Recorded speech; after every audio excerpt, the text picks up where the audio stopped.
وہ کسی شاعر نے کہا تھا کہ مرنے کے بعد مجھ کو 2 گز زمین جو ملی تو دیکھو بعد مرنے کے ہی ہم جاگیردار ہو گئے۔ تو اصل تو جاگیر وہی ہے اور طے ہے۔ جتنا مرضی اے سی لگا کے کمرہ ٹھنڈا کر لیں، ٹائل پتھر لگا کے اس کو آپ صاف ستھرا کر لیں، اور آپ اٹھنے کی بھی تکلیف نہ کریں، ریموٹ کنٹرول کے ساتھ ہر چیز اپنے کمرے کی آپ کنٹرول کر لیں، پورا ہوادار کر لیں، لیکن آپ بچیں گے تب نہ جب قبر جنت کے باغوں میں سے باغ بنے گی۔ اگر وہ جنت کے باغوں میں سے باغ نہیں بنتی تو پھر فائدہ نہیں ہے۔ میرے رسول کریم صلی اللہ تعالیٰ علیہ وآلہ وسلم کے پیارے صحابی حضرت عثمان غنی رضی اللہ تعالیٰ عنہ فرماتے ہیں، یہ سنن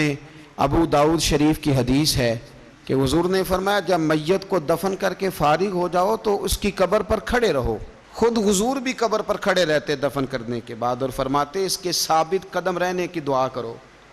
اس لیے کہ اب اس سے سوال و جواب ہوں گے، اب فرشتے اس کی قبر میں آئیں گے، اب اس سے پوچھیں گے، اب اس کے ساتھ وہ امتحان ہوگا، تو اس کے لیے دعا کرو، قبر پہ کھڑے ہو کے دعا مانگو۔ ایک حدیث میں فرمایا کہ اتنی دیر دعا مانگو، اتنی دیر دعا مانگو کہ جتنی دیر اونٹ ذبح کر کے کھال اتار کے گوشت بنا کے، اونٹ ذبح کرنا سب سے زیادہ مشکل ہے، اونٹ ذبح کر کے کھال اتار کے گوشت بنا کے بانٹ دیتے ہو، اتنی دیر مرنے والے کی قبر پہ کھڑے رہ کے دعا مانگا کرو، کیونکہ اب فرشتے آئیں گے، سوال و جواب ہوگا۔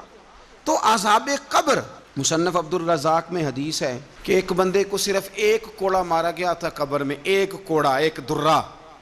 تو اس کی ساری قبر میں آگ بھڑک اٹھی تھی۔ تو پوچھتا ہے کہ یہ 1 کوڑا مجھے کیوں مارا گیا؟ تو انہوں نے کہا ایک وجہ تو یہ تھی کہ تو پاکی پلیدی کا خیال نہیں کرتا تھا، اور دوسری وجہ یہ تھی کہ ایک دفعہ ایک مظلوم نے تجھ سے کہا تھا میری مدد کر، اور تو مدد کرنے پہ قادر تھا، تیرے اندر ہمت تھی، پر تو اس کی مدد کے لیے تیار نہیں ہوا۔ وہ ہمارا مشہور فکر ہے نا کہ سانو کی لگے،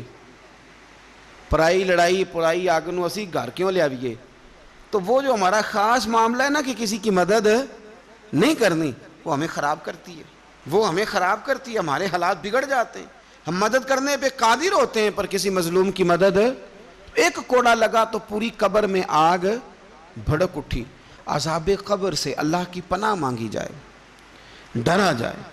اور آخرت کے لیے قبر کے لیے تیار۔ قرآن مجید نے کہا وَإِذَا الْقُبُورُ بُعْثِرَتْ، جب قبریں کریدی جائیں گی نا تو عَلِمَتْ نَفْسٌ مَا قَدَّمَتْ وَأَخَّرَتْ، پھر ہر جان لے گی کہ اس نے آگے کیا بھیجا اور پیچھے کیا چھوڑا۔ میرے عزیز، اپنی قبر کے لیے، اپنی آخرت کے لیے فکر کریں، تیاری کریں۔